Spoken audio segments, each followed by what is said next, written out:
ഇന്ന് ലോക ജനസംഖ്യ 7 ബില്യൺ അഥവാ 700 കോടിയാണ്. 21-ാം നൂറ്റാണ്ടിൻ്റെ മധ്യം പിന്നിടുമ്പോൾ, അതായത് 2050 ഇത് 1000 കോടിയിലെത്തുമെന്നാണ് കണക്കുകൾ സൂചിപ്പിക്കുന്നത്. അപ്പോൾ ഉണ്ടായേക്കാവുന്ന ഏറ്റവും വലിയ പ്രശ്നം, മാനവ സമൂഹം നേരിടാവുന്ന ഏറ്റവും വലിയ പ്രശ്നം ഒരു വലിയ ഭക്ഷ്യക്ഷാമത്തിൻ്റേതാണെന്ന് വിദഗ്ധർ പറയുന്നു. പ്രത്യേകിച്ച് സീരിയൽ ക്രോപ്സിൻ്റെ ഉൽപ്പാദനം വളരെയധികം കുറയാനും ഭക്ഷ്യ പ്രശ്നങ്ങൾ ക്ഷാമം നേരിടാനും സാധ്യതയുണ്ടെന്നാണ് പ്രവചനം. ഇവിടെയാണ് കിഴങ്ങ് വർഗ്ഗ വിളകളുടെ പ്രാധാന്യം നാം തിരിച്ചറിയേണ്ടത്.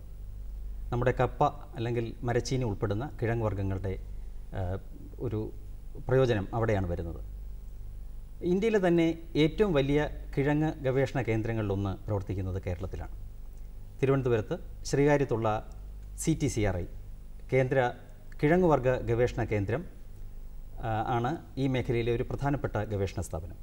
ഇവിടെ അടുത്ത കാലത്തായി കിഴങ്ങ് വർഗ്ഗ വിളകളിൽ നിന്ന് മൂല്യാധിഷ്ഠിത ഉൽപ്പന്നങ്ങൾ ഉൽപ്പാദിപ്പിക്കുന്നതിനും അതിന് വിപണന സാധ്യതകൾ കണ്ടെത്തുന്നതിനുമൊക്കെ ആയിട്ട് ഒരു ഇൻക്യുബേഷൻ സെൻറ്റർ പ്രവർത്തനം ആരംഭിച്ചു.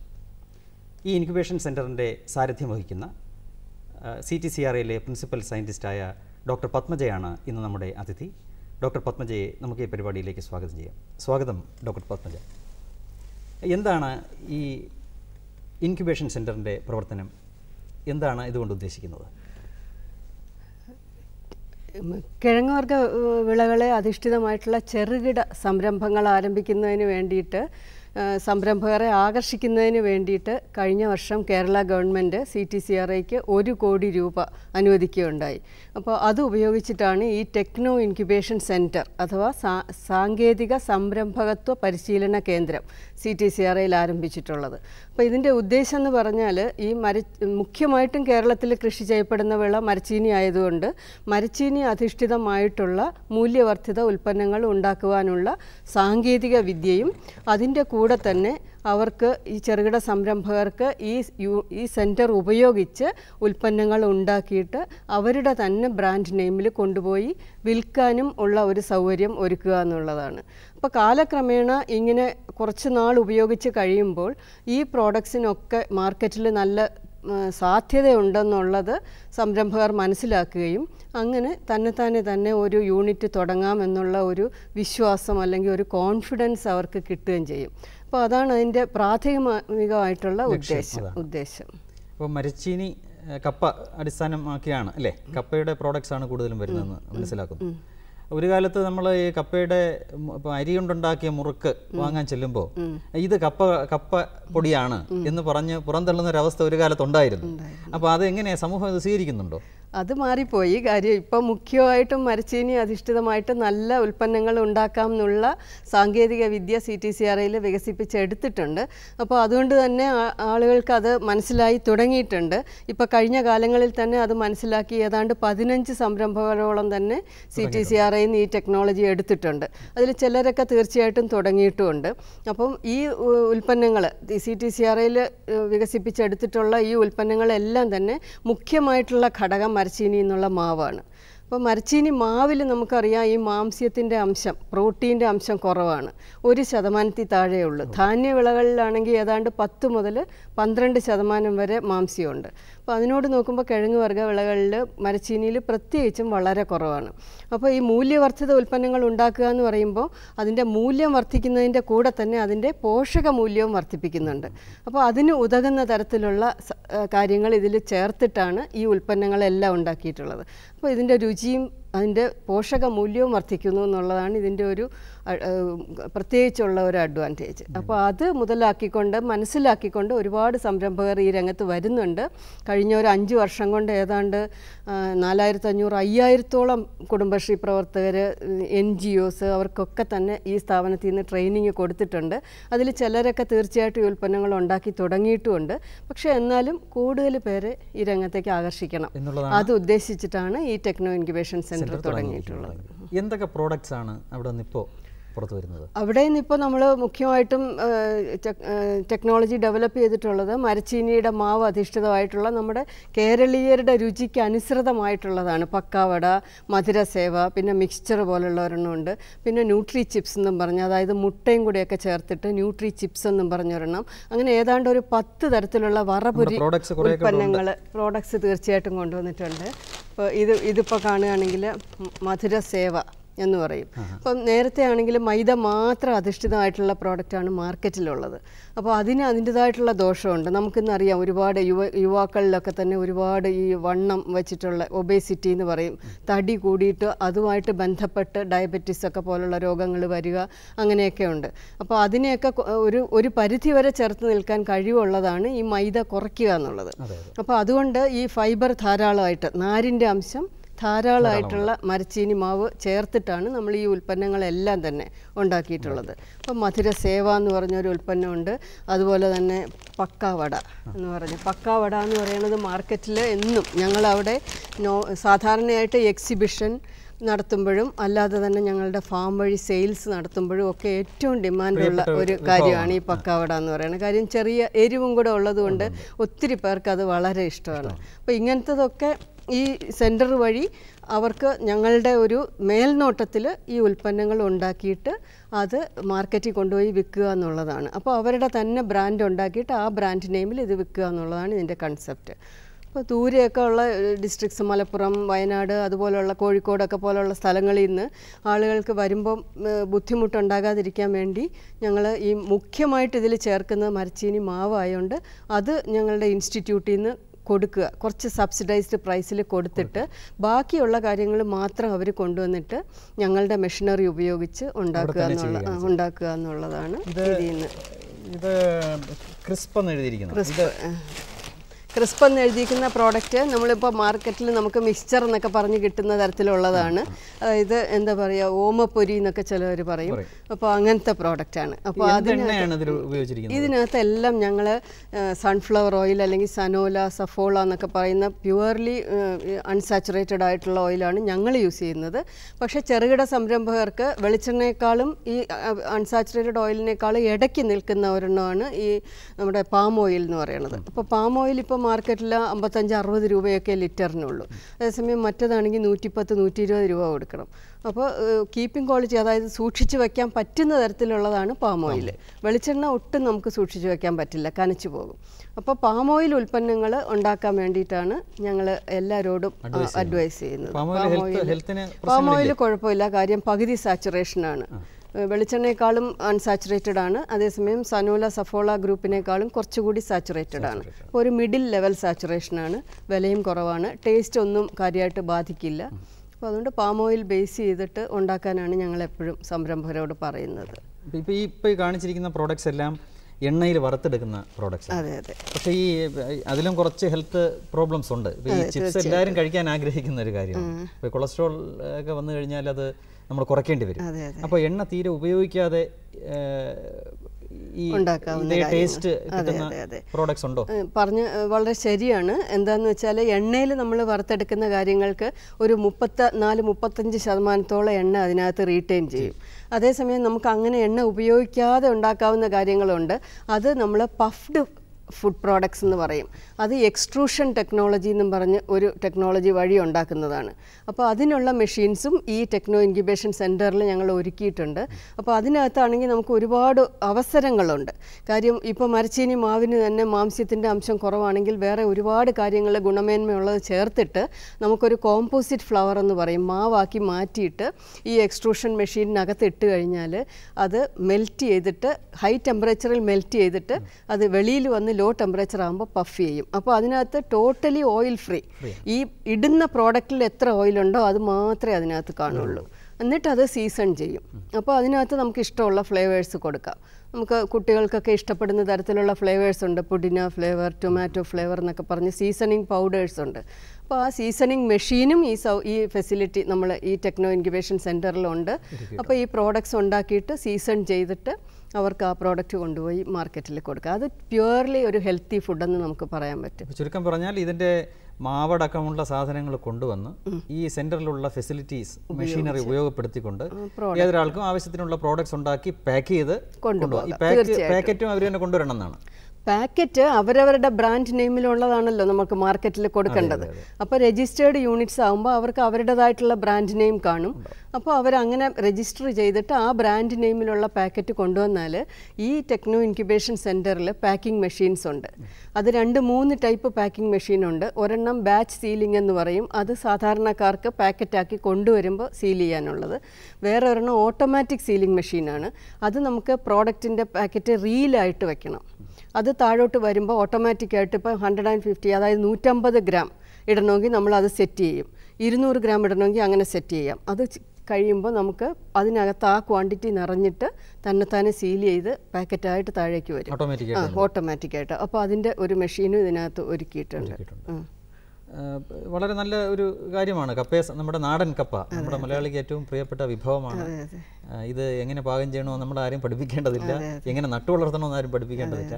പക്ഷേ എന്തുകൊണ്ടാണ് ഇതിനൊരു ഈ ഉദ്ദേശിച്ച രീതിയിലുള്ള നമ്മൾ ഇപ്പോൾ ഈ പ്രോഡക്ട്സ് കാണുമ്പോൾ വളരെ സന്തോഷം തോന്നുന്നു. പക്ഷേ മാർക്കറ്റിൽ നമുക്കിത് അത്രയധികം ലഭ്യമല്ല എന്ന് തോന്നൽ എന്താണ് അതിന് കാരണം? പൊതുവേ ചെറുകിട സംരംഭകരെ സംബന്ധിച്ചിടത്തോളം ഏറ്റവും വലിയ ഉത്കണ്ഠ എന്ന് പറയുന്നത് അവർക്ക് സാമ്പത്തികമാണ്. ഒരു യൂണിറ്റ് തുടങ്ങണമെങ്കിൽ അതിന് മിനിമം ഒരു 5 ലക്ഷം രൂപയെങ്കിലും വേണം, മിനിമം. അത് മുതൽ നമുക്ക് അങ്ങോട്ട് 30 ലക്ഷം രൂപ വരെയുള്ള മെഷീനറിയുടെ സോഫിസ്റ്റിക്കേഷൻ എന്ന് പറയും. അത് എത്രമാത്രം ഉൾപ്പെടുത്താം അതിലെന്നുള്ളത് ആശ്രയിച്ചിട്ടിരിക്കും അതിൻ്റെ തുക. അപ്പോൾ ഒരു ചെറിയ യൂണിറ്റ് തുടങ്ങണമെങ്കിൽ തന്നെ നമുക്കൊരു ഇത്രയും ഇൻവെസ്റ്റ്മെൻറ്റ് വേണം. അപ്പോൾ അത്രയും ഇൻവെസ്റ്റ്മെൻറ്റ് നമ്മൾ ഇടുമ്പോൾ ഈ പ്രോഡക്ട്സ് മാർക്കറ്റിൽ നമുക്ക് വിൽക്കാൻ പറ്റുമോ, അതിൽ നിന്ന് വിചാരിച്ച ലാഭം കിട്ടുമോ, അങ്ങനെയൊക്കെയുള്ള ഉത്കണ്ഠ സ്വാഭാവികമായിട്ടും ഈ സംരംഭകർക്ക് ഉണ്ടാവും. അപ്പോൾ അത് നീക്കുക എന്നുള്ളതും കൂടി ഇതിൻ്റെ ഒരു ഉദ്ദേശമാണ്. അപ്പോൾ ചെറുകിട സംരംഭകർ ഇവിടെ വന്നിട്ട് പ്രോഡക്ട്സ് നമ്മളുടെ സാങ്കേതിക വിദ്യയിൽ ഉണ്ടാക്കുമ്പോൾ തീർച്ചയായിട്ടും അത് ക്വാളിറ്റി പ്രോഡക്റ്റ് ആയിരിക്കും. അത് മാർക്കറ്റിൽ കൊണ്ടുപോയി വിറ്റ് കഴിയുമ്പോഴേക്കും കുറച്ച് നാളാകുമ്പോൾ ഇതിന് മാർക്കറ്റ് ഉണ്ടല്ലോ, എനിക്കിതിൽ വിജയിക്കാൻ സാധിക്കും എന്നുള്ള ഒരു ആത്മവിശ്വാസം വരും. അപ്പോൾ അത് വരുത്തുക എന്നുള്ളതാണ് ഇതിൻ്റെ ഒരു പ്രൈമറി ഉദ്ദേശം എന്ന് വേണമെങ്കിൽ നമുക്ക് പറയാം. അപ്പോൾ അങ്ങനെ ആയി കഴിയുമ്പോൾ സ്വാഭാവികമായിട്ട് ഈ പ്രോഡക്ട്സ് അവിടെ വരുന്നവരും കഴിക്കുന്നവരും എല്ലാവരും വളരെ ഇഷ്ടപ്പെടുന്നുണ്ട്. അതുകൊണ്ട് തന്നെ നമുക്ക് ഒരുപാട് എൻക്വയറിയും വരുന്നുണ്ട്. തീർച്ചയായിട്ടും സംരംഭകർ മുന്നോട്ട് വരുന്നുണ്ട്. പക്ഷെ കുറച്ചുകൂടി ഇത് മുന്നോട്ട് കൊണ്ടുവരണം എന്നുള്ള ഉദ്ദേശത്തിലാണ് കേരള ഗവൺമെൻറ് ഇപ്പോൾ ഇത് തന്നിട്ടുള്ളത്. അതുവഴി നമുക്ക് മരച്ചീനി കൃഷിക്കാരനെ അല്ലെങ്കിൽ മരച്ചീനി കർഷകനെ സഹായിക്കാൻ സാധിക്കും എന്നുള്ള ഒരു ആത്മവിശ്വാസം ഞങ്ങൾക്ക് തുടങ്ങിയിട്ടുള്ളത്. നമുക്കൊരു കോള് വരുന്നുണ്ട്, അറ്റൻഡ് ചെയ്യാം. ഹലോ, വിളിക്കുന്ന ആളെ ടിവിയുടെ വോളിയം ഒന്ന് കുറച്ച് വെക്കണം. ടിവിയുടെ വോളിയം കുറച്ച് വെക്കും. പറഞ്ഞോളൂ, ആരാണ് സംസാരിക്കുന്നത്? എന്റെ പേര് മുരുകൻ എന്നാണ്. മുരുകൻ, എവിടെ നിന്നാണ്? സ്ഥലം കോതമംഗലം. കോതമംഗലം. ഈ ഞാൻ വിളിച്ചത് ഈ പ്രോഡക്റ്റ് എവിടെ കിട്ടുമെന്ന് അറിയാൻ വേണ്ടിയാ. ഈ ഇവിടെ കാണിച്ചിരിക്കുന്ന പ്രോഡക്റ്റ് എവിടെ കിട്ടും എന്നറിയാൻ വേണ്ടിയാണ്. മുരുകൻ അല്ലേ? മുരുകൻ, ഈ പ്രോഡക്റ്റ് ശരിക്കും നമ്മൾ മാർക്കറ്റിൽ ഈ പ്രോഡക്റ്റ് വിൽക്കുക എന്നുള്ളത് ഗവേഷണ സ്ഥാപനത്തിൻ്റെ പരിധിയിൽ വരുന്ന കാര്യമല്ല. അതുകൊണ്ട് പ്രോഡക്റ്റ് നമ്മൾ ഉണ്ടാക്കി ഒരിക്കലും വിൽക്കില്ല. ചെറിയ തോതിൽ എക്സിബിഷനൊക്കെ വരുമ്പോൾ അത് പോപ്പുലറൈസ് ചെയ്യാനോ അല്ലെങ്കിൽ പ്രൊമോട്ട് ചെയ്യാനോ വേണ്ടി കൊണ്ടുവയ്ക്കും. പിന്നെ ചെറിയ തോതിൽ ഫാം വഴി കൊടുക്കുന്നുണ്ടെന്നുള്ളതേ ഉള്ളൂ. പക്ഷേ വെളിയിൽ വിൽക്കാനുള്ള ലൈസൻസ് അങ്ങനത്തെ കാര്യങ്ങളൊന്നും ഒരു ഗവേഷണ സ്ഥാപനത്തിന് ഒരിക്കലും കിട്ടില്ല. അപ്പോൾ അത് ചെറുകിട സംരംഭകർ നിങ്ങളെപ്പോലുള്ള ആൾക്കാർ മുന്നോട്ട് വന്ന് അത് ഉണ്ടാക്കണം. അപ്പോൾ അതിന് വേണ്ടിയിട്ടുള്ള സാങ്കേതിക വിദ്യ CTCRIന്ന് തരും. അപ്പോൾ അത് നമ്മൾ എല്ലാം പഠിപ്പിച്ചു തരും. ഓരോ പ്രോഡക്റ്റും ഉണ്ടാക്കുന്നതിന് എന്തൊക്കെ കാര്യങ്ങൾ ചേർക്കണം, എന്തൊക്കെ കണ്ടീഷൻസ് വേണം എന്നുള്ളതെല്ലാം പഠിപ്പിച്ചു തരും. അപ്പോൾ അതിന് വേണ്ടിയിട്ടാണ് ഇപ്പോൾ ഈ ഒരു ടെക്നോ ഇൻക്യുബേഷൻ സെൻറ്റർ എന്നും പറഞ്ഞ് CTCRAയിൽ വന്നിട്ടുണ്ട്. അപ്പോൾ അതിൻ്റെ സൗകര്യം പ്രയോജനപ്പെടുത്തണം. കൂടുതലായിട്ട് വിശദമായിട്ട് തീർച്ചയായിട്ടും അവിടെ വരുമ്പോൾ നമുക്ക് കാണാം, സംസാരിക്കാം. അതിൻ്റെ പ്രോജക്റ്റിൻ്റെ ഡീറ്റെയിൽസ് ഒക്കെ പറഞ്ഞു തരാം കേട്ടോ. ശ്രീകാര്യത്താണ്. കേന്ദ്ര കിഴങ്ങ് വർഗ ഗവേഷണ കേന്ദ്രം എന്ന് പറയുന്നത് ശ്രീകാര്യം ജംഗ്ഷനിൽ നിന്ന് വളരെ അടുത്താണ്, 1/2 കിലോമീറ്ററേ ഉള്ളൂ. നമ്മുടെ ഈ സ്ഥാപനത്തിൻ്റെ വിലാസം, നമ്മുടെ മാഡത്തിൻ്റെ ഫോൺ നമ്പരൊക്കെ ഈ പരിപാടിയുടെ അവസാനം എഴുതി കാണിക്കും. അത് കാണുക. മുരുകൻ ഈ രംഗത്തേക്ക് കടന്നു വരണം എന്ന് നമ്മൾ ആഗ്രഹിക്കുകയാണ്. അതെ അതെ, ശരി. അപ്പോൾ പിന്നെ കപ്പ ഈ നേരത്തെ പറഞ്ഞ പോലെ നമുക്ക് മലയാളിക്ക് പരിചയപ്പെടുത്തേണ്ട കാര്യമില്ല. പിന്നെ കേരളത്തിലെ കപ്പ ഒരു ക്ഷാമകാലത്താണെന്ന് തോന്നുന്നു. വിശാഖം തിരുനാൾ മഹാരാജാവാണ് കേരളത്തിൽ കപ്പ ഇൻട്രൊഡ്യൂസ് ചെയ്തത്. ഒരുപക്ഷെ ഇന്ത്യയിൽ ഏറ്റവും കൂടുതൽ കപ്പ ഉൽപ്പാദിപ്പിക്കുന്ന ഒരു സ്ഥലം കേരളമാണ്. എങ്ങനെയാണ് അതിൻ്റെ നിലവാരം ഇപ്പോൾ? കേരളത്തിലെ ഒരു കാലത്ത് ഏറ്റവും കൂടുതൽ ഉൽപ്പാദിപ്പിച്ചിരുന്ന സംസ്ഥാനമായിരുന്നു. എന്നാൽ ഇന്നിപ്പോൾ തമിഴ്നാടാണ് കേരളത്തിനേക്കാളും വളരെയധികം മുൻപിലുള്ളത്. കാരണം തമിഴ്നാട് ഇന്നിപ്പോൾ കേരളത്തിലെ ഈ 2012-13 സ്റ്റാറ്റിസ്റ്റിക്സ് നമ്മൾ നോക്കിയാൽ കേരളത്തിൽ 24 ലക്ഷം ടണ്ണാണ് മരച്ചീനിയുടെ ഉൽപ്പാദനം. പക്ഷേ തമിഴ്നാട്ടിൽ അതേ സമയത്ത് 45 ലക്ഷം ടണ്ണാണ്. അപ്പോൾ തമിഴ്നാട്ടിൽ മുഖ്യമായിട്ടും മരച്ചീനി എന്ന് പറയുന്ന വ്യാവസായിക വിളയാണ്. എന്ന് പറഞ്ഞാൽ അത് സ്റ്റാർച്ചിനും ചൗവരിയും മാത്രം ഉണ്ടാക്കാൻ വേണ്ടിയിട്ട് വളരെ കുറച്ച് ആൾക്കാർ കഴിക്കാൻ ഉപയോഗിക്കുന്നുള്ളൂ. അപ്പോൾ അതുകൊണ്ട് തന്നെ അവിടെ ഈ എന്താ പറയുക, കൃഷിക്ക് ഇറിഗേറ്റ് ചെയ്ത് വെള്ളം ഒഴിച്ചാണ് അവർ ഉണ്ടാക്കുന്നത് കപ്പ. അത്രയ്ക്ക് വിളവിന് പ്രാധാന്യം കൊടുക്കുന്നുണ്ട് അവർ. അപ്പോൾ കൂടുതൽ ഏരിയയും വന്നുകൊണ്ടിരിക്കുകയാണ്. അപ്പോൾ തമിഴ്നാട്ടിൽ ഏതാണ്ട് ഒരു 4 ഡിസ്ട്രിക്ട്സിൽ സേലമാണ് ഏറ്റവും മുഖ്യമായിട്ടുള്ളത്. അവിടെ ഈ മരച്ചീനി അധിഷ്ഠിതമായിട്ടുള്ള ഒരുപാട് ഫാക്ടറികളുണ്ട്. വലിയ 2 ഫാക്ടറികളുണ്ട്. പ്രോസസ്സിംഗ് ടൈം എന്ന് പറഞ്ഞാൽ ഒരു 12 മിനിറ്റ് കൊണ്ട് സ്റ്റാർച്ചായി മാറുന്ന തരത്തിലുള്ള വലിയ ഫാക്ടറികളുണ്ട്. അവിടുത്തെ ഏറ്റവും വലിയ മെച്ചെന്ന് പറഞ്ഞാൽ അവിടെ ഓർഗനൈസ്ഡ് ആയിട്ടൊരു സെക്ടറിൽ ഇതിൻ്റെ മാർക്കറ്റിംഗ് ഉണ്ട്. സാഗോ സെർവ് എന്ന് പറയും. കോഓപ്പറേറ്റീവ് മാർക്കറ്റിംഗ് സെക്ടറാണത്. അപ്പോൾ അതാണ് അതിൻ്റെ ഒരു വലിയ മെച്ചം. അപ്പോൾ ഈ സർക്കാരിൻ്റെ തന്നെ മേൽനോട്ടത്തിൽ അതിൻ്റെ MD എപ്പോഴും ഒരു IAS ഓഫീസറായിരിക്കും. അത് ഈ ഇൻഡസ്ട്രീസിൽ ഉണ്ടാക്കുന്ന സ്റ്റാർച്ച് എല്ലാം 90 കിലോ ബാഗായിട്ട് കൊണ്ടുവന്ന് വലിയ ഗോഡൗണുകളിൽ സംഭരിച്ച് വയ്ക്കാൻ പറ്റും. അപ്പോൾ അതുകൊണ്ട് തന്നെ ഇൻഡസ്ട്രി അവിടെ ഇങ്ങനെ വികസിച്ചുകൊണ്ടിരിക്കുകയാണ്. പക്ഷേ കേരളത്തിലും അതുപോലുള്ള വ്യാവസായിക സ്ഥാപനങ്ങൾ വന്നാൽ മരച്ചീനി കർഷകർക്ക് അത് നല്ല ഒരു സുവർണ കാലമായിരിക്കും എന്ന് നമുക്ക് പറയാം. പക്ഷെ അതുപോലുള്ള ഇൻഡസ്ട്രീസ് വരണം, കേരളത്തിലും വരണം. ഇപ്പോൾ മരച്ചീനി മാത്രമല്ലല്ലോ, നമുക്കിപ്പോൾ ഈ ട്യൂബർ എന്ന് പറയുമ്പോൾ മധുരക്കിഴങ്ങ്, സ്വീറ്റ് പൊട്ടറ്റോ, കൂവയും ഇതിൽ വരുന്നതാണ്, ആരോ റൂട്ട് എന്ന് പറയുന്നത്. അപ്പോൾ ഈ ഉൽപ്പന്നങ്ങളും ഈ കാർഷിക ഉൽപ്പന്നങ്ങളും നമുക്ക് ഈ പ്രോസസ്സിംഗ് ടെക്നോളജിയിലേക്ക് കൊണ്ടുവരാൻ സാധിക്കും. തീർച്ചയായിട്ടും മധുരക്കിഴങ്ങിൻ്റെ ഉൽപ്പന്നങ്ങൾ ഉണ്ടാക്കിയിട്ടുണ്ട്. CTCRAയിൽ സാങ്കേതിക വിദ്യ പലതിനും ഉണ്ടാക്കിയിട്ടുണ്ട്. ഉദാഹരണത്തിന് പറയുകയാണെങ്കിൽ പാസ്റ്റ, നൂഡിൽസ്, അതേപോലത്തെ ടെക്നോളജി സ്റ്റാൻഡർഡൈസ് ചെയ്തിട്ടുണ്ട്. മധുരക്കിഴങ്ങിൻ്റെ കാര്യം പറയുകയാണെങ്കിൽ മധുരക്കിഴങ്ങ് കേരളത്തിൽ ഒരു കാലത്ത് വളരെ പ്രാധാന്യമുള്ള വിളയായിരുന്നു.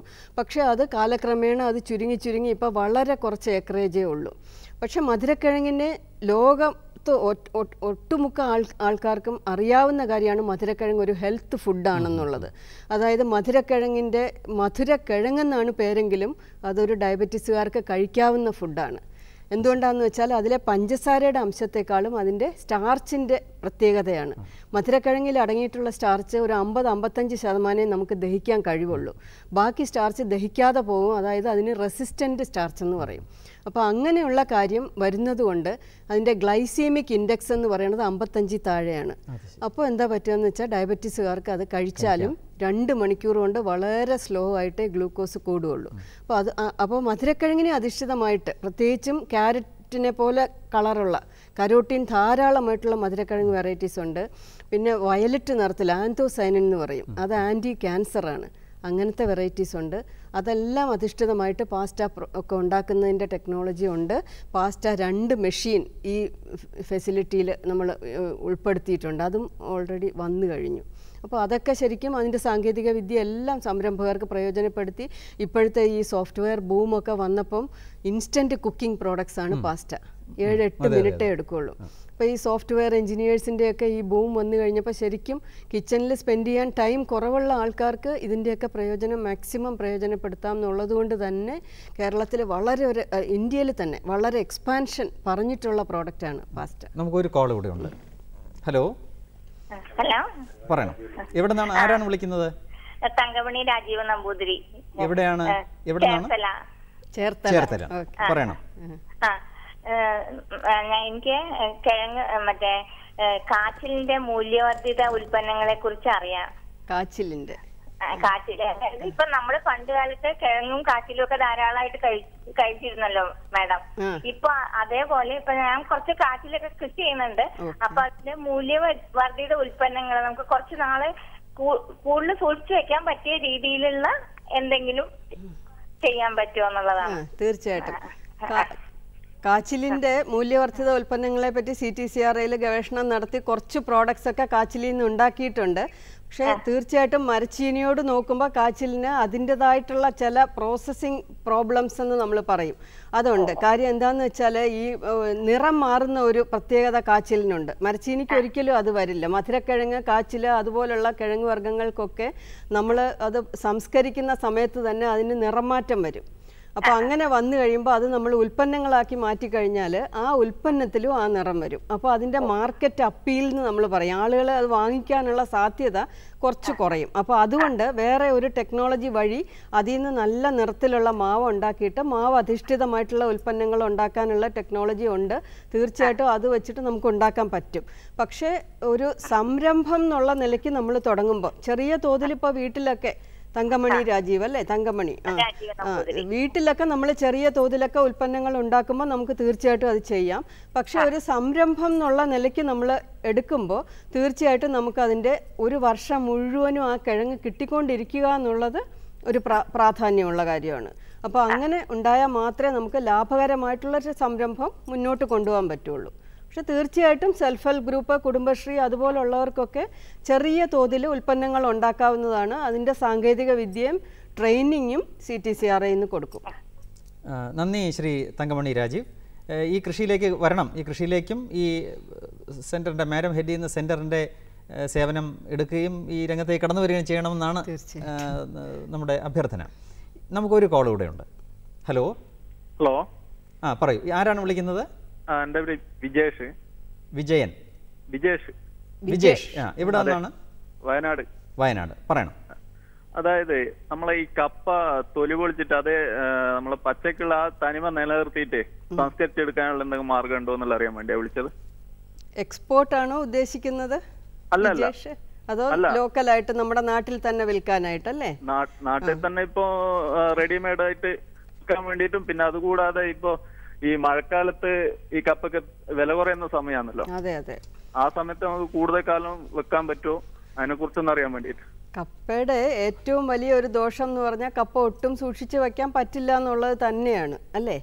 അപ്പൊ അത് നമ്മൾ മുറിച്ചും കൂടെ കഴിയുമ്പോൾ അതിന് ഡാമേജ് വരാനുള്ള സാധ്യത വളരെ കൂടുതലാണ്. മുഖ്യമായിട്ടും എന്തുകൊണ്ടാണെന്ന് വെച്ചാൽ കപ്പ നമ്മൾ ഒരിക്കൽ പോലും അത് ഇനി ഒരു നട്ടിട്ട് പിന്നീട് ഒരു ക്രോപ്പാക്കി മാറ്റാൻ വേണ്ടി ഉപയോഗിക്കുന്നില്ല അല്ലേ? അപ്പോൾ അതുകൊണ്ടാണ് അത് ഒട്ടും നമുക്ക് സൂക്ഷിച്ചു വെക്കാൻ പറ്റാത്തത്. പക്ഷേ എന്നാലും ഈ എക്സ്പോർട്ടിനൊക്കെ വേണ്ടിയിട്ട് ആളുകൾ ഇന്നും മരച്ചീനി അങ്ങനെ കയറ്റി അയക്കുന്നുണ്ട്. പക്ഷേ അതിൻ്റെ ഒരു പ്രശ്നം എന്ന് പറഞ്ഞാൽ നമ്മൾ മുറിച്ചെടുത്ത് കഴിയുമ്പോൾ അതിനകത്ത് ഈ നീല നിറത്തിലുള്ള ഇത് വരാതിരിക്കാൻ വേണ്ടിയിട്ട് നമ്മളത് തൊലി കളഞ്ഞ് അരിഞ്ഞു കഴിയുമ്പോൾ അത് ചെറിയ തോതിൽ നമുക്ക്, അതായത് 0.25% മതി. പൊട്ടാസ്യം മെറ്റാ ബൈസൾഫേറ്റ് എന്നും പറഞ്ഞൊരു പ്രിസർവേറ്റീവ് കിട്ടും. അത് കുറച്ച് പെർമിറ്റഡ് പ്രിസർവേറ്റീവ് ആണ്.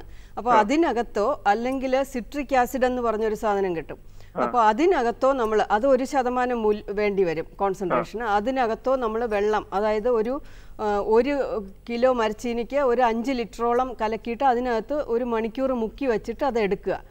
എടുത്തു കഴിയുമ്പോൾ എന്നിട്ട് അത് കഴുകി വൃത്തിയാക്കിയിട്ട് റീപാക്ക് ചെയ്ത് നമുക്ക് മാർക്കറ്റിൽ ഒരു 2 ദിവസത്തേക്ക് വിൽക്കാൻ സാധിക്കും. അതിൽ കൂടുതൽ നമുക്ക് ഈ ഫോമിൽ വിൽക്കണമെങ്കിൽ അത് ഫ്രോസൺ സ്റ്റോറേജ് എന്ന് പറയും, ഫ്രീസ് ചെയ്യണം. ഫ്രീസ് ചെയ്താൽ മാത്രമേ അതിൽ കൂടുതൽ വെക്കാൻ പറ്റുള്ളൂ. 2 ദിവസത്തേക്ക് തീർച്ചയായിട്ടും നമുക്ക് ഇങ്ങനെ വിൽക്കാൻ പറ്റും. പക്ഷേ പ്ലാസ്റ്റിക് പാക്കറ്റുകളിലാക്കുമ്പോൾ നമ്മൾ കംപ്ലീറ്റ് സീൽ ചെയ്ത് കഴിഞ്ഞാൽ അത് ഹ്യൂമിഡിറ്റി കൂടിയിട്ട് അത് അഴുകും. അപ്പോൾ അത് വരാതിരിക്കാൻ വേണ്ടി മാർക്കറ്റിലൊക്കെ ഇന്ന് നിങ്ങൾ കാണുന്നുണ്ടാവും പഞ്ച് ചെയ്ത പാക്കറ്റ്സ്. അതായത് തുളയിട്ട് പഞ്ച് ചെയ്ത പാക്കറ്റിലാക്കി നമുക്ക് 2 ദിവസത്തേക്കൊക്കെ കൊടുക്കാൻ പറ്റും. ഫ്രീസ് ചെയ്യുകയാണെങ്കിൽ കൂടുതൽ ദിവസം നമുക്ക് ഒരാഴ്ചയൊക്കെ വെച്ചേക്കാൻ പറ്റും. കയറ്റി അയക്കുന്നവരൊക്കെ -18 ഡിഗ്രിയിലാണ് കയറ്റി അയക്കുന്നത്. ശരി, വിളിച്ചതിന് നന്ദി. ഈ ഫ്രീസ് ചെയ്യുന്ന യൂണിറ്റുകളുടെ കാര്യം പറഞ്ഞു.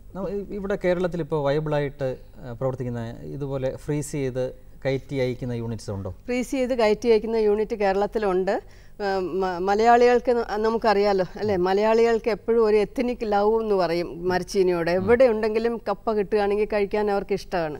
അപ്പോൾ അതുകൊണ്ട് തന്നെ ഓസ്ട്രേലിയ, കാനഡ അങ്ങനെയൊക്കെയുള്ള സ്ഥലങ്ങളിലേക്ക്, ഇംഗ്ലണ്ട്, അവിടെ എല്ലാം കയറ്റി അയക്കുന്നുണ്ട് മരച്ചീനി. അപ്പോൾ അതിന് ലീഡിംഗ് ആയിട്ട് ഇന്നിപ്പം ചേർത്തലയിൽ നിന്ന് 2-3 എക്സ്പോർട്ടേഴ്സ് ഉണ്ട്.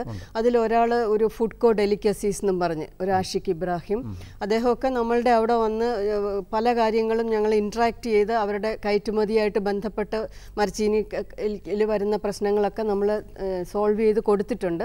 പക്ഷേ ഇന്ന് നല്ലോണം ലീഡിംഗ് ആയിട്ട് എക്സ്പോർട്ട് ചെയ്യുന്ന ഒരാളാണ്. തീർച്ചയായിട്ടും അത് കേരളത്തിൽ കപ്പ കൃഷിയെ പ്രോത്സാഹിപ്പിക്കുമെങ്കിൽ അത് നല്ല കാര്യമാണ്. ഇനി നമ്മുടെ ഈ മാഡം നടത്തുന്ന ട്രെയിനിങ് പ്രോഗ്രാമിലേക്ക് വരുന്നതിൻ്റെ ഒരു നടപടിക്രമം ഒന്ന്, നമ്മുടെ സമയം തീരാറായി, ഒരു അവസാനത്തെ കാര്യം എന്നുള്ള നിലയിൽ ഇതിലേക്ക് എങ്ങനെയാണ് ഒരാളിന് താല്പര്യമുള്ള ഒരാൾ കടന്നു വരേണ്ടത്? ഈ ടെക്നോ ഇൻക്യുബേഷൻ സെന്ററിന്റെ ഫെസിലിറ്റി ഉപയോഗിക്കാൻ വേണ്ടിയിട്ട് ആദ്യമായിട്ട് ചെയ്യേണ്ടത് നമുക്കൊരു രജിസ്റ്റേർഡ് യൂണിറ്റ് ആയിട്ട് തുടങ്ങിയിട്ടുണ്ടെന്നുള്ളതിൻ്റെ ഒരു രേഖ വേണം. എന്നാലേ ഞങ്ങൾക്ക് ഞങ്ങളുടെ ഈ ഒരു സെന്ററിന്റെ സൗകര്യം അവർക്ക് കൊടുക്കാൻ പറ്റുള്ളൂ. എല്ലാവർക്കും കൊടുക്കാൻ പറ്റില്ല. അപ്പോൾ കുടുംബശ്രീക്കാർക്കൊക്കെ തീർച്ചയായിട്ടും രജിസ്ട്രേഷൻ ഉണ്ട്. അപ്പോൾ അതേപോലെ രജിസ്ട്രേഷൻ സംഘടിച്ചിട്ടുള്ള യൂണിറ്റുകാർ ആര് ഞങ്ങളെ അപ്രോച്ച് ചെയ്താലും ഞങ്ങളുടെ കയ്യിൽ നിന്ന് ആദ്യം ഇതിൻ്റെ ഒരു സാങ്കേതിക വിദ്യ കൈമാറുന്നതിന് വേണ്ടിയിട്ട് ഒരു ചെറിയ ഫീസ്, അതായത് 25,000 രൂപയാണ് ഞങ്ങൾ വെച്ചിട്ടുള്ളത്. അപ്പോൾ ആ ഫീസ് ഓഫീസിൽ അടച്ചു കഴിയുമ്പോൾ MOU സൈൻ ചെയ്തിട്ട് ഞങ്ങൾ ഈ ടെക്നോളജി അവർക്ക് കംപ്ലീറ്റ് കൊടുത്തു കഴിയുമ്പോൾ അതിൻ്റെ ഭാഗമായിട്ട് ട്രെയിനിങ് ഫ്രീ ആണ്. ഈ MOUൻ്റെ ഭാഗമായിട്ട് നമ്മൾ ട്രെയിനിങ് നടത്തിയിട്ട് അവരെ അവിടെ വിളിച്ചിട്ട് എല്ലാ കാര്യങ്ങളും ഇതുമായിട്ട് ബന്ധപ്പെട്ട് പഠിപ്പിച്ചു കൊടുക്കും. അത് കഴിഞ്ഞ് കഴിയുമ്പോൾ അവർക്ക് തന്നെ ഞങ്ങളുടെ അവിടെ ഈ ഇൻക്യുബേഷൻ സെൻറ്റർ ബുക്ക് ചെയ്യാം. ഒരാഴ്ചയോ 2 ആഴ്ചയോ 10 ദിവസമോ അവരുടെ സൗകര്യത്തിന് ഈ ഇൻക്യുബേഷൻ സെൻറ്റർ ബുക്ക് ചെയ്തിട്ട് അവിടുത്തെ മെഷീനറി ഉപയോഗിച്ച് അവർക്ക് പ്രോഡക്ട്സ് ഉണ്ടാക്കി അവരുടെ ബ്രാൻഡിൽ കൊണ്ടുപോകാം. അപ്പോൾ ഈ മെഷീനറി യൂസ് ചെയ്യുന്ന ടൈമിൽ അതിൻ്റെ കറണ്ട്, വാട്ടർ, ഇലക്ട്രിസിറ്റി, വാട്ടർ, പിന്നെ ഈ ഗ്യാസ് ഇങ്ങനെയൊക്കെ ഉപയോഗിക്കുന്നതിൻ്റെ ഒരു ചെറിയ ചാർജ്, അത് ഞങ്ങളൊരു നോമിനൽ ചാർജ് ഈടാക്കുള്ളൂ. അത് ഈടാക്കിക്കൊണ്ട് ചെറുകിട സംരംഭകർക്ക് തീർച്ചയായിട്ടും പ്രോഡക്ട്സ് ഉണ്ടാക്കാം. അതാണ് ഞങ്ങളുടെ കൺസെപ്റ്റ്. കൂടുതൽ ആളുകൾ ഇതിലേക്ക് വരട്ടെ എന്ന് നമുക്ക് ആശിക്കാം. തീർച്ചയായിട്ടും. ഡോക്ടർ പത്മജയുടെ വിലാസം ഇനി പറയുന്നു. Doctor G. Padmaja, head, division of crop utilization, CTCRI, Sreekaryam, Thiruvananthapuram. Telephone number 9847076711.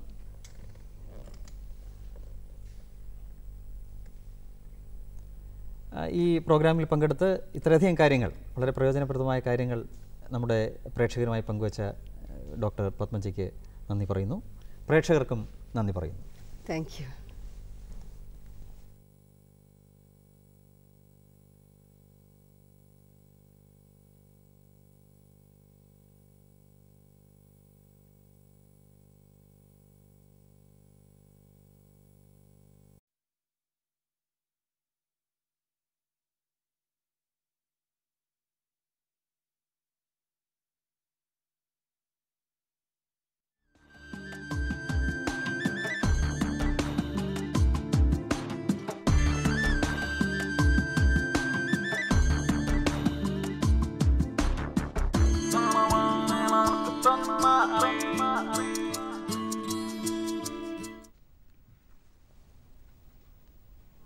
നമസ്കാരം. ദൂരദർശൻ കാർഷിക വാർത്തകളിലേക്ക് സ്വാഗതം. പ്രധാന വാർത്തകൾ. അഗ്രിടെക് 2014 ഓഗസ്റ്റ് 22 മുതൽ 24 വരെ. VFPCKയിൽ നടീൽ വസ്തുക്കളുടെ വൻ ശേഖരം. ജാതിയിലെ മുടിക്കെട്ട് രോഗം പടരാതിരിക്കാൻ മുൻകരുതൽ വേണം.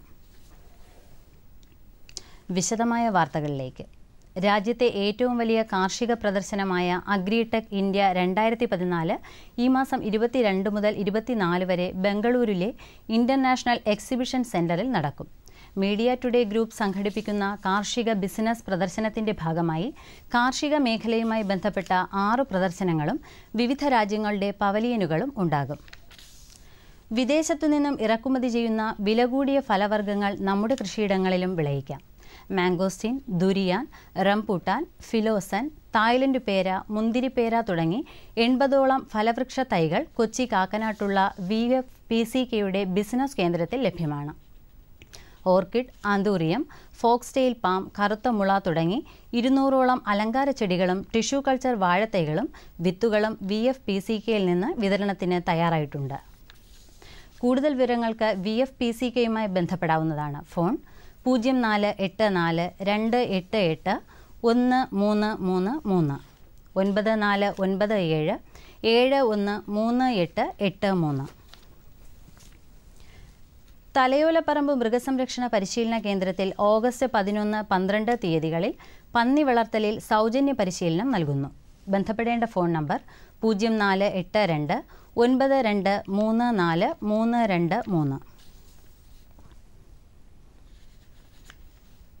പീലിക്കോട് പ്രാദേശിക കാർഷിക ഗവേഷണ കേന്ദ്രം വാഴ കർഷകർക്ക് നൽകുന്ന കാർഷിക നിർദ്ദേശങ്ങൾ.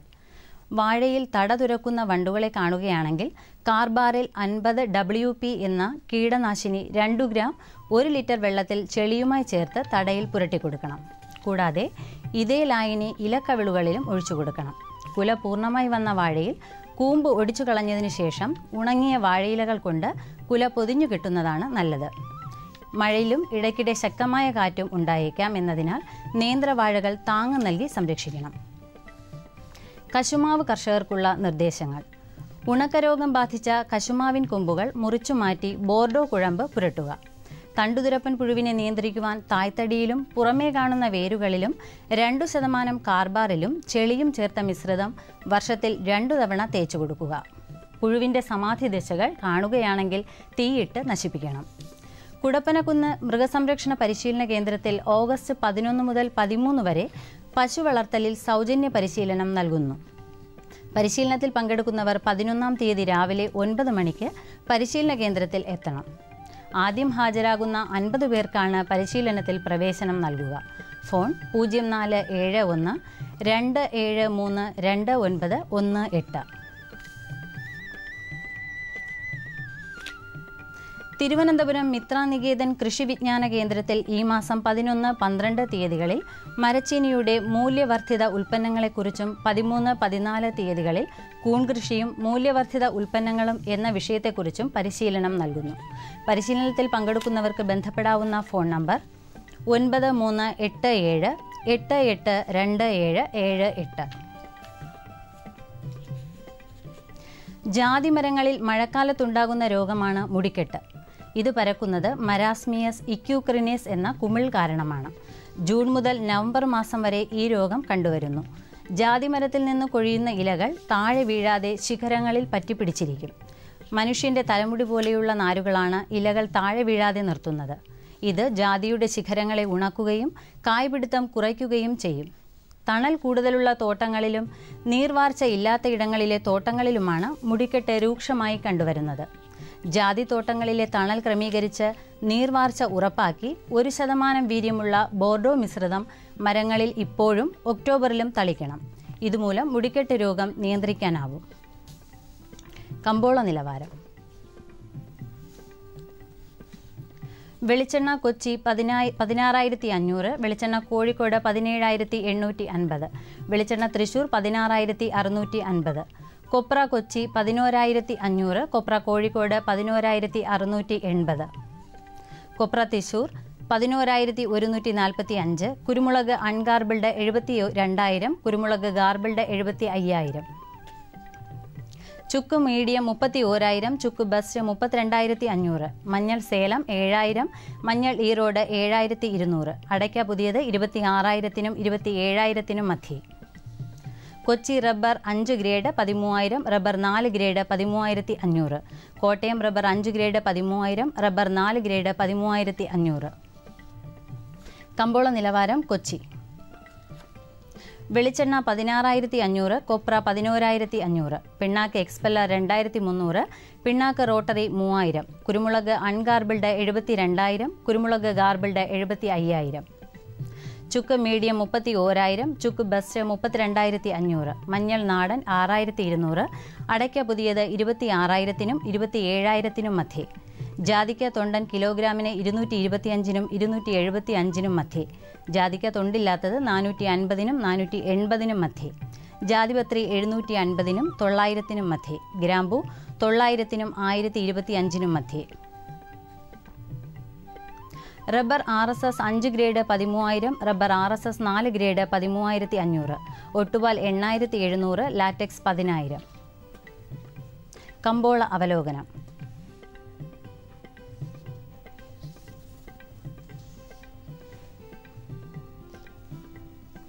ദക്ഷിണേന്ത്യയിലെ എണ്ണയാട്ട് വ്യവസായികൾ കൊപ്ര ശേഖരിക്കാൻ മത്സരിച്ചു. രാജ്യത്തെ പ്രമുഖ കൊപ്ര വിപണിയായ തമിഴ്നാട്ടിലെ കാങ്കായത്ത് പ്രതിദിന വരവ് കേവലം 20 ടണ്ണായി ചുരുങ്ങി. ഓണവേളയിലെ എണ്ണയുടെ ബമ്പർ വിൽപ്പന മുന്നിൽ കണ്ട് മില്ലുകാർ കൊപ്രയ്ക്ക് വൻ വില വാഗ്ദാനം ചെയ്തു. വെളിച്ചെണ്ണയും കൊപ്രയും സർവകാല റെക്കോർഡിൽ.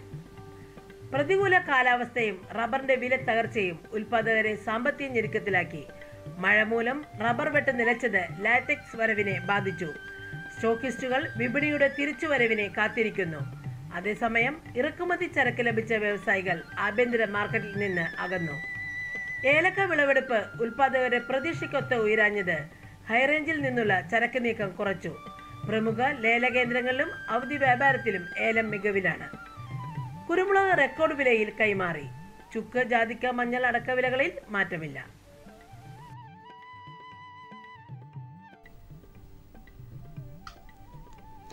കാലാവസ്ഥ. കണ്ണൂർ കൂടിയ താപനില 27.7 ഡിഗ്രി സെൽഷ്യസ്, കുറഞ്ഞ താപനില 23.5 ഡിഗ്രി സെൽഷ്യസ്. കോഴിക്കോട് 29.9, 23.5. കൊച്ചി 30.4, 23.2. ആലപ്പുഴ 28.5, 22.5. പുനലൂർ 30.6, 22.5. തിരുവനന്തപുരം കൂടിയ താപനില 31 ഡിഗ്രി സെൽഷ്യസ്, കുറഞ്ഞ താപനില 24.4 ഡിഗ്രി സെൽഷ്യസ്. ഇതോടെ ഇന്നത്തെ കാർഷിക വാർത്തകൾ ഇവിടെ സമാപിക്കുന്നു. നമസ്കാരം.